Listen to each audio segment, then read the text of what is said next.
তো গাইস আজ তোমাদের একটা বনুর এক্স এর কথা শুনবো, তো চলো দেখা যাক।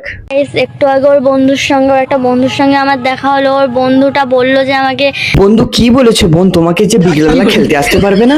যে ওকে নাকি আমার যে এক্স বয়ফ্রেন্ড ছিল সে নাকি বলেছে এই রে, বোনের এক্সও আছে যে?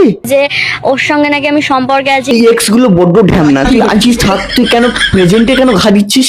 কিন্তু গাইজ আমরা যে 5 বছর সম্পর্কে এসেছি তারপর থেকে বোন 5 বছরের সম্পর্কে আছে অলরেডি, আবার বোনের এক্সও আছে। বোনের ফার্স্ট রিলেশনটা মনে হচ্ছে হসপিটাল থেকেই শুরু হয়েছে। ওর সঙ্গে আমার 5 বছর আগেই কথা হয়েছিল, তারপর থেকে ওর সঙ্গে আমি আর কথাই বলিনি। তুই প্লিজ আমার কথাটা বিশ্বাস কর। তুই একটাবার আমার ব্লগটা তুলে তুই একবার আমাকে কথা বল আমার সঙ্গে। তো ভাই তুই এটা কিন্তু ঠিক করিসনি। বোনকে ব্লক করে তুই ব্লক থেকে তুলবি না, আমি তোর মার কাছে ফোন করব।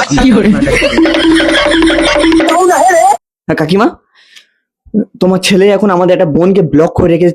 কি ভাই অন্যজনের সাথে রিলেশনে চলে গেছে? কি করে বোনকে এখন কি বলবো আমরা? তার এক্সের সাথে রিলেশনে চলে যেতে বলবো? কি করে? আজকের ভিডিওটা এই পর্যন্ত। তো এর ভিডিওটা টোটালি দেখতে দেখতে আমার নিজেরই হাসি পেয়ে যাচ্ছিল। তো ভিডিওটা ভালো লাগে লাইক কমেন্ট শেয়ার, এন্ড ভালো থেকো, tata bye bye. Next video আবার দেখা হচ্ছে।